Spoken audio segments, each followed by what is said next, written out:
అందరికీ నమస్కారం. Welcome to Geetha thoughts. మనందరికీ కల్కి మూవీ వచ్చిన తర్వాత అశ్వత్థామ కోసం మరియు కల్కి కోసం తెలుసుకుంటున్నాం కదా.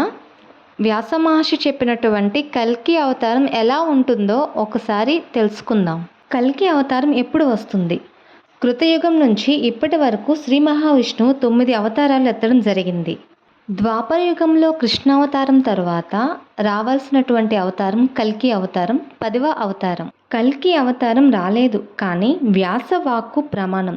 వ్యాసుడు చెప్పాడు కాబట్టి ప్రమాణం. 10వ అవతారమైన కల్కి అవతారం ఎప్పుడు వస్తుందో వ్యాస భగవానుడు ఇలా చెప్పాడు.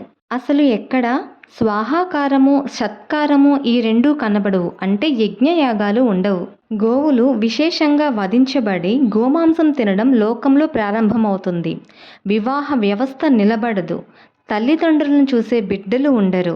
భర్తను గౌరవించే భార్య, భార్యను గౌరవించే భర్తను చూసేవాళ్ళు ఈ లోకంలో ఉండరు. పురుషుల యొక్క ఆయుర్దాయం 18 సంవత్సరాలకే పడిపోతుంది. స్త్రీలు కేశపాశములు వెరబోసుకొని తిరగటం లోకంలో పెద్ద విశేషమైపోయి జడవేసుకునే సాంప్రదాయం విచ్ఛిన్నమవుతుంది.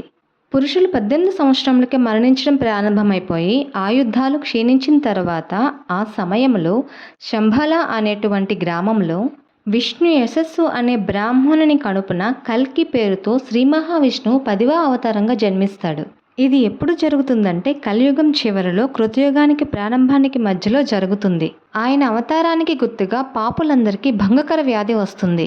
ఆసనమునందు పుండ్లు పుట్టి నెత్తురు కారిపోయి వాళ్లకు వాళ్ళే పురుగులు రాలినట్టు రాలిపోతారు.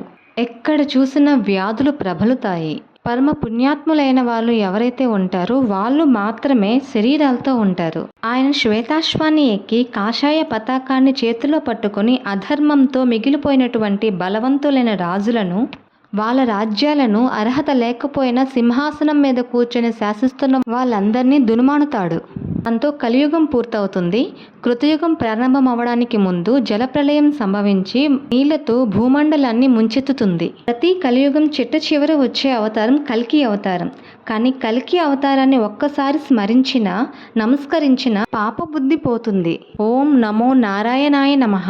ఈ విధంగా వ్యాసుల వారు కల్కి అవతారం గురించి వర్ణిస్తారు. Thank you for watching. Please subscribe my channel.